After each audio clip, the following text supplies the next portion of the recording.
In his long-awaited return to the ring, the WBC and IBF welterweight champ Errol Spence Jr. has defended his titles in spectacular fashion. He scored a dominant unanimous decision win over the former two-weight champ Danny Garcia, and he got to do it at home in Texas. Well, I was super excited. I mean, this is my home. You know, this was a lifelong dream of mine, just, you know, be a household name in Dallas, and now I'm a household name.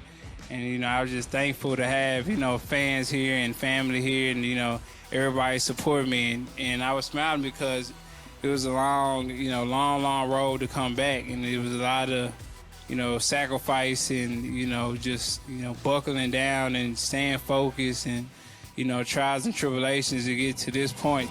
Pre-fight talks centered around Spence coming back from a 14-month layoff after a potentially career-ending car crash, only to face the most dangerous man in the division without a belt. You know, I wanted somebody dangerous who's gonna, you know, keep me focused and, you know, keep me in the gym and training hard, and I had to make sure I was gonna be 100% on point. If I'd have took a tune-up fight or, you know, somebody that I was supposed to beat, you know, I feel like, you know, that 100%, you know, fire wouldn't have all the way been there. Of course, I don't want the victory and I don't want to win, but, you know, fighting somebody with a great name like Danny Garcia and a great fighter like Danny Garcia, you know, it just pushed me to another level and pushed me to the level that I'm supposed to be at. Despite Spence's possible ring rust, Garcia was aware of his status as the underdog, but insisted that that wasn't for him to care about. I just prepare myself. I worry about Danny Garcia, training hard. I don't worry about the critics, the media, what they say about me.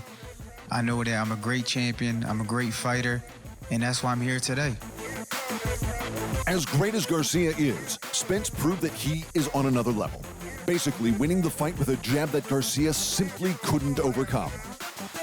The key to the fight was his jab. You know, he took his jab away. If I would have took his jab a little bit more, I felt like I would have been more successful. And that was pretty it. That's pretty much it. I think that was the key to the fight, his jab. I always had a great jab, so that's what we was working on. Working on using the jab, setting everything up with the jab, and basically just outpointing him. You know, I think, you know, I did well using my jab. Two judges scored at 116 to 112, being generous enough to give Garcia 4 rounds. The third gave it to Spence 117 to 111 for the clear, unanimous decision in Spence's stellar return to boxing. Now, with such an impressive victory under his belt, all eyes turn to the welterweight clash everyone is hoping for. Errol Spence Jr. versus the WBO champ Terrence Crawford to crown the #1 guy in the division. It's a fight they both want, and it's the fight to make for 2021.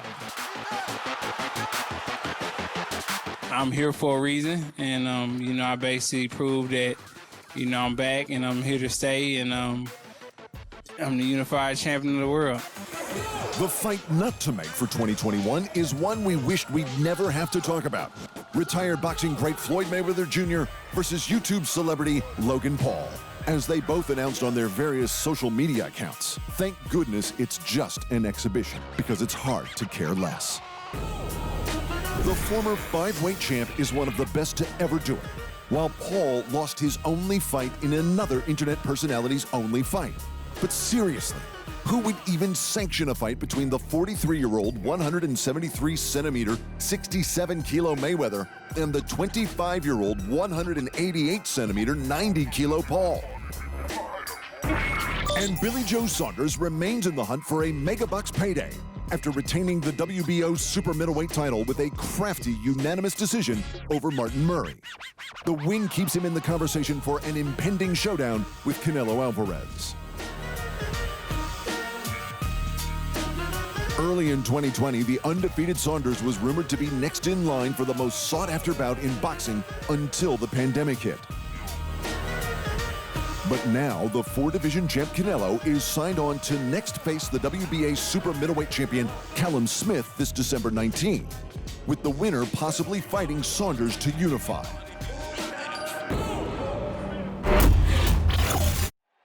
Thanks for watching, and remember, if you want more fight sports in your life, just hit the subscribe button.